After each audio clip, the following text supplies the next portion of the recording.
ये भारत की जलवायु के प्रश्न हैं। भारत की जलवायु के प्रश्न हैं। काल बैसाखी संबंधित है पश्चिम बंगाल से। काल बैसाखी संबंधित है पश्चिम बंगाल से। अम्र वर्षा दक्षिणी भारत में। अम्र वर्षा दक्षिणी भारत में। मौसिनराम मेघालय। मौसिनराम मेघालय। अगरतला स्थान है दक्षिण पश्चिम मानसून से सबसे पहले वर्षा प्राप्त करता है। अगरतला स्थान दक्षिण पश्चिम मानसून से सबसे पहले वर्षा प्राप्त करता है। तापीय संकल्पना दी ई हेली ने। तापीय संकल्पना दी ई हेली ने। मौसिनराम मेघालय। पी कोटेश्वरम ने आधुनिक सिद्धांतों में से एक दिया जो संबंधित है मानसून की उत्पत्ति।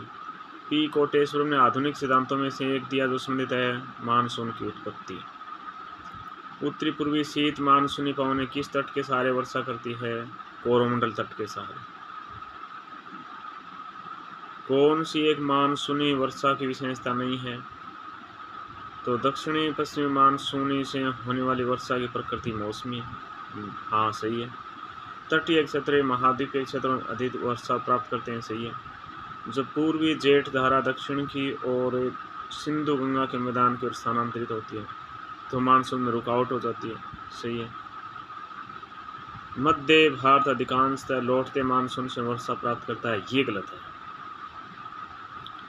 भारत में शीतकालीन वर्षा कहाँ से उत्पन्न होने वाले चक्रवातों का परिणाम है?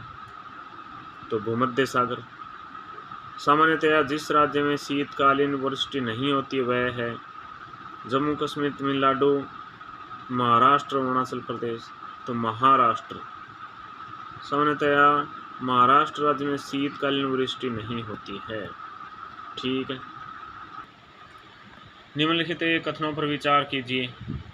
सही उत्तर का चयन करना है। देखिए, अम्र वर्षा केरल व तटीय कर्नाटक में पूर्व मानसून बौछारें हैं। सही है।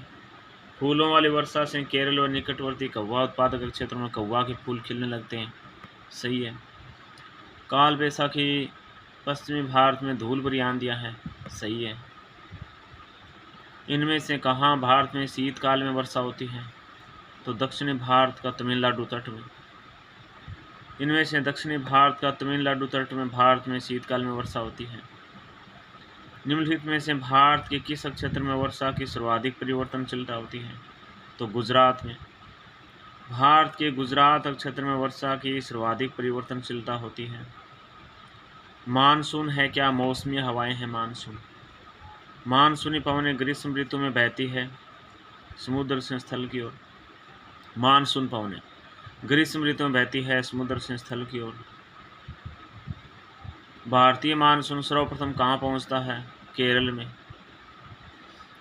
दक्षिण पश्चिम मानसून सबसे पहले कहाँ पहुँचता है? केरल तट में। दक्षिण पश्चिम मानसून सबसे पहले कहाँ पहुँचता है? केरल तट में। मानसून शब्द किस भाषा के शब्द से बना है? अरबी भाषा के शब्द से। मानसून शब्द अरबी भाषा के शब्द से बना है। ठीक है। जाड़े के आरंभ में तमिलनाडु के तटीय प्रदेशों में वर्षा किसी कारण होती है? उत्तरी पूर्वी मानसून। भारत के कितने भूभाग पर 75 सेंटीमीटर से कम औसत वार्षिक वर्षा होती है? 1/3 भूभाग पर। ठीक है। दक्षिणी भारत के संदर्भ में कौन सा तथ्य ठीक नहीं है? यहाँ दैनिक तापांतर कम होता है। सही। यहाँ वार्षिक तापांतर कम होता है। सही है। यहाँ तापमान संपूर्ण वर्ष ऊंचा रहता है। सही है। यहाँ जलवायु विषम पाई जाती है। ये गलत है। जब सूर्य दक्षिणी गोलार्ध में मकर रेखा पर सीधा चमकता है तब निम्नलिखित में से क्या होता है? उत्तरी पश्चिमी भारत में तापमान कम होने के कारण उच्च वायुदाब विकसित हो जाता है। निम्न में से कौन सा स्थान सबसे कम वर्षा प्राप्त करता है? तो लेह स्थान सबसे कम वर्षा प्राप्त करता है। उत्तर भारत में शीतकालीन वर्षा का कारण क्या है? चक्रवात है। उत्तरी पूर्वी मानसून से सबसे अधिक वर्षा प्राप्त करने वाला राज्य है तमिलनाडु। भारत में सर्वाधिक वर्षा किस माह में होती है? जुलाई माह में। मानसून शब्द मूलतः किस भाषा के शब्द से बना है? तो अरबी भाषा के शब्द से। भारतीय जलवायु की विशेषता क्या है? आंधी और सुखाड़ है।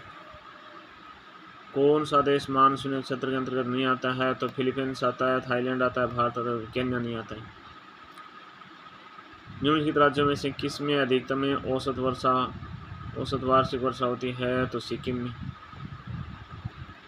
निम्नलिखित में से कौन सही सुमेलित है? तो देखिए, नॉर्वेस्टर पूर्वी भारत से, आंधी उत्तर प्रदेश में से, चेरी ब्लॉसम कर्नाटक में से, अम्र बोछार आंध्र प्रदेश में से। जुलाई में ITCZ 20 डिग्री उत्तर से 25 डिग्री उत्तर अक्षांशों के आसपास। ठीक है। भारत का पुरातनतर नदियों में से प्रश्न, में से किस नदी को दक्षिणी गंगा के नाम से जाना जाता है? तो गोदावरी नदी को दक्षिणी गंगा के नाम से जाना जाता है। गोदावरी नदी को दक्षिणी गंगा के नाम से जाना जाता है। गंगा की सहायक नदी नहीं है, गंगा की सहायक नदी सोन है, घाघरा है, गोमती है, जबकि मानस नहीं है। सबसे वृहत अपवाह क्षेत्र वाली प्रायद्वीपीय नदी कौन सी है? गोदावरी। सबसे वृहत अपवाह क्षेत्र वाली प्रायद्वीपीय नदी गोदावरी है। कोसी एवं काली सिंध नदियाँ जिस प्रवाह तंत्र से जुड़ी है वह है गंगा नदी से। कोसी एवं काली सिंध नदियाँ गंगा नदी प्रवाह तंत्र से जुड़ी है। सिंधु नदी का उद्गम क्या है? मानसरोवर है। सिंधु नदी का उद्गम है मानसरोवर। दक्षिणी भारत की सबसे बड़ी नदी कौन सी है? गोदावरी। दक्षिणी भारत की सबसे बड़ी नदी कौन सी है? गोदावरी है। हिमालय पर्वत की नदियों की विशेषता क्या है? वर्ष भर बहती है। हिमालय पर्वत की नदियाँ वर्ष भर बहती हैं। चिल्का झील स्थित है उड़ीसा में उत्तरी तट पर। चिल्का झील कहाँ से है? उड़ीसा में उत्तरी तट पर स्थित है। टिहरी पनबिजली कॉम्प्लेक्स निम्नलिखित में से किस एक नदी पर अवस्थित है? भागीरथी नदी। टिहरी पनबिजली कॉम्प्लेक्स निम्नलिखित में से भागीरथी नदी पर अवस्थित है। ठीक है। निम्नलिखित में से सरयू नदी के किनारे कौन सा शहर स्थित है? अयोध्या। निम्न में से सरयू नदी के किनारे कौन सा शहर स्थित है? अयोध्या। नदियाँ प्राय समुद्र में मिलती है, किंतु कुछ नदियाँ किसी भी समुद्र में नहीं मिलती है। भारत में ऐसी नदियाँ कौन से राज्य में है? राजस्थान में। भारत की प्रमुख नदियों उनके उद्गम स्थलों जोड़े बनाइए। देखिए, गंगा नदी गौमुख, चंबल नदी जानापाव, सोन अमरकंटक, तापी मुल्ताई। ठीक है। चंबल बेतवा केन किसकी सहायक नदियां हैं? यमुना की। चंबल बेतवा केन यमुना की सहायक नदियां हैं। प्रायद्वीपीय भारत का सबसे बड़ा नदी तंत्र है गोदावरी है। प्रायद्वीपीय भारत के निम्नलिखित किन 3 नदियों का उद्गम क्षेत्र अमरकंटक है? सोन, महानदी और नर्मदा। प्रायद्वीपीय भारत की निम्नलिखित सोन, महानदी और नर्मदा नदियों का उद्गम क्षेत्र अमरकंटक है। फिर देखिए, विष्णुप्रयाग धौली गंगा, ये अलकनंदा के साथ मिलने वाली नदी।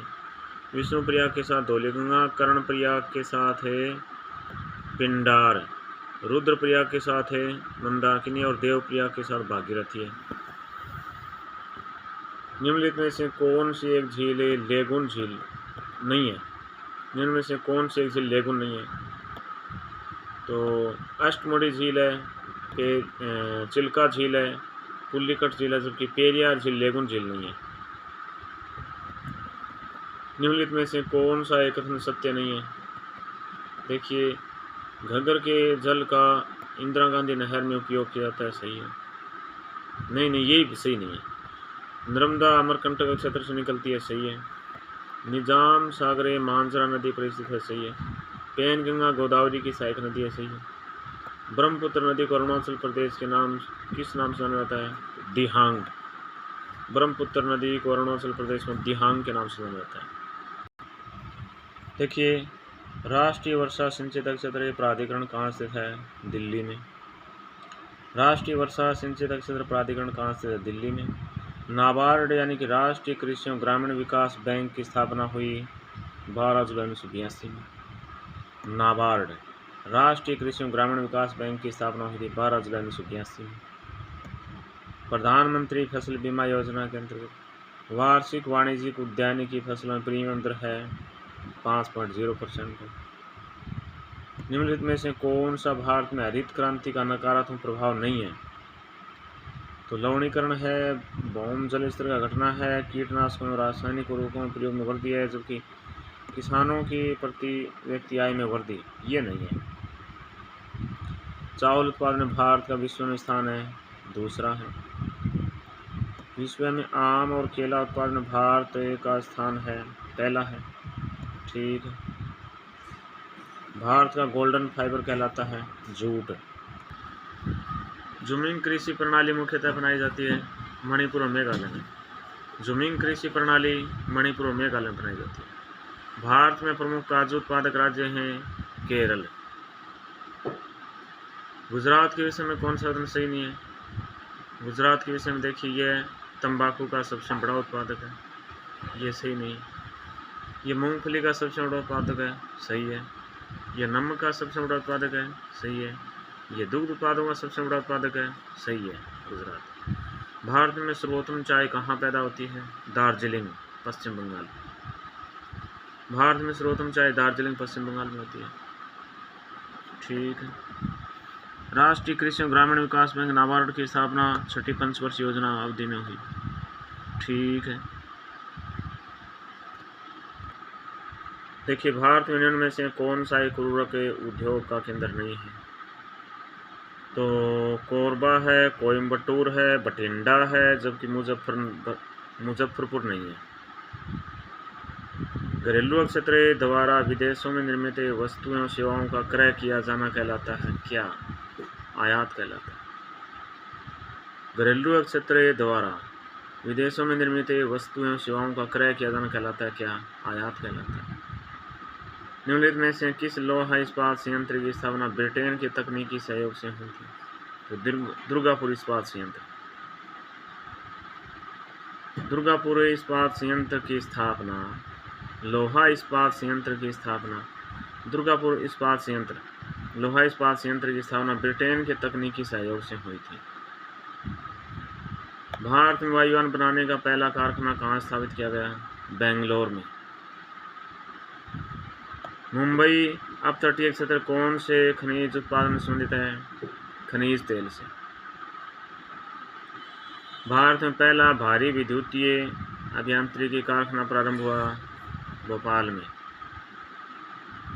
भारत में पहला भारी विद्युतीय अभियांत्रिकी कारखाना प्रारंभ हुआ भोपाल में। कौन सा शहर भारत का मैनचेस्टर कहलाता है? मुंबई भारत का मैनचेस्टर कहलाता है। भारत में सीमेंट कारखानों की सर्वाधिक संख्या है, आंध्र प्रदेश। भारत में सीमेंट कारखानों की सर्वाधिक संख्या कहाँ है? आंध्र प्रदेश। निम्नलिखित में से किसे भविष्य का धातु कहा जाता है? टाइटेनियम को भविष्य का धातु कहा जाता है। सितंबर 2010 के दौरान भारत के औद्योगिक उत्पादन की वृद्धि थी, देखना पड़ेगा। केंद्र सरकार द्वारा बेहतर निष्पादन करने वाले सार्वजनिक क्षेत्र की चुनिंदा कंपनियों को नवरत्न का दर्जा प्रदान करने पर ऐसी कंपनियां कितना निवेश सरकार की प्रोन्नति बिना कर सकते थे? 1000 करोड़ रुपया। ठीक है।